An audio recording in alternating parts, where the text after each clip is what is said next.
मुझे याद है कि 2014 में जब प्रधानमंत्री मोदी जी संसदीय दल के नेता सेंट्रल हॉल में चुने गए थे, तो उस समय उन्होंने बड़े स्पष्ट शब्दों में कहा था कि हमारी सरकार गरीब को समर्पित है, हमारी सरकार गांव के विकास को समर्पित है, हमारी सरकार जो समाज के अंतिम पायदान पर खड़ा व्यक्ति है उसको समर्पित है।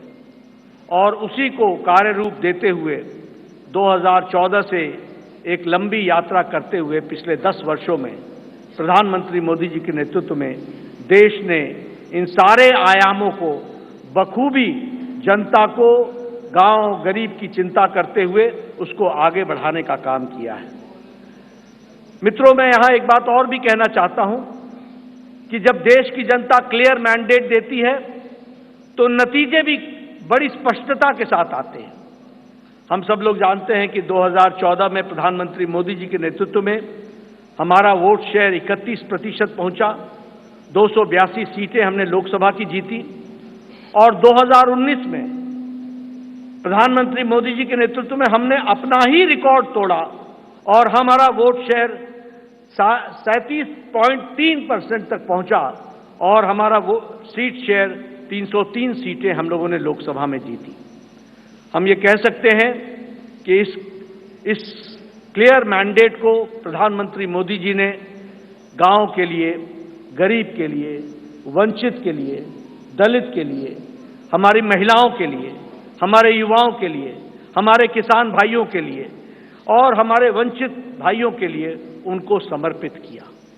और उसी तरीके से अगर मैं गांव की बात करूं तो आज गांव, मैं यहां प्रधानमंत्री जी थोड़ा समय जरूर लेना चाहूंगा, लेकिन मुझे याद है 1993 में मैं पहली बार विधायक बना था। उस समय हमें अपने विधानसभा क्षेत्र में लगभग 90% के गांवों को घूमने के लिए पैदल जाना पड़ता था। आज हम कह सकते हैं कि ग्रामीण सड़क 3,80,000 किलोमीटर की ग्रामीण सड़कें बनी हैं, ऑल वेदर रोड बना और ऑल वेदर रोड के माध्यम से पक्की सड़कें बनी हैं। आज हमारे इलाकों में कोई ऐसा गांव नहीं रहा जहां हम पक्की सड़क से पहुंच नहीं सकते हैं।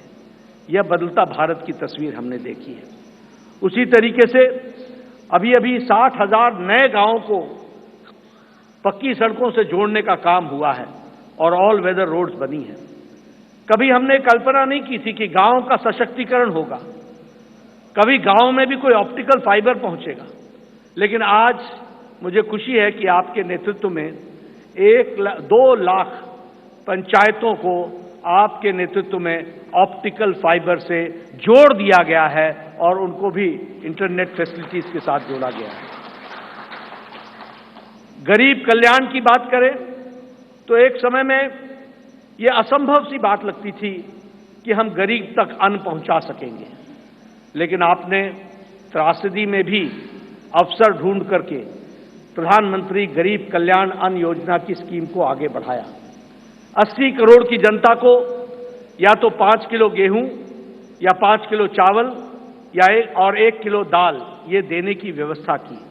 आज उसके कारण हम ये कह सकते हैं कि लगभग 25 करोड़ लोग, भारत की आबादी आज गरीबी की रेखा से ऊपर उठ करके अबव पॉवर्टी लाइन में आ गई, बिलो पॉवर्टी लाइन से निकल गई। ये भी हमारे ध्यान में। और इंटरनेशनल मॉनिटरी फंड के अनुसार अति गरीबी भारत में अब 1% से भी कम हो गई है, 0.08%, 7% पर लाकर के खड़ा किया है। उसी तरीके से आवास योजना मैं यहां बार बार सुनाता हूं और मुझे वो बार बार इच्छा भी होती है बताने की, क्योंकि वो धरातल की सच्चाई थी। एक समय में हमारे यहां हमारा ब्लॉक डेवलपमेंट ऑफिसर आके बताता था कि एमएलए साहब, आपके यहां एक पंचायत में 2 इंदिरा आवास योजना मिली है, 2। अब बताओ इसको किसको दें? और मेरे लिए प्रश्न उठता था कि ये किसको दें, क्योंकि एक अनार 100 बीमार मैं किसको दूंगा? मैं बीडीओ साहब को कहता था कि आप ही तय करो कौन से मापदंड पर आप दे सकते हो।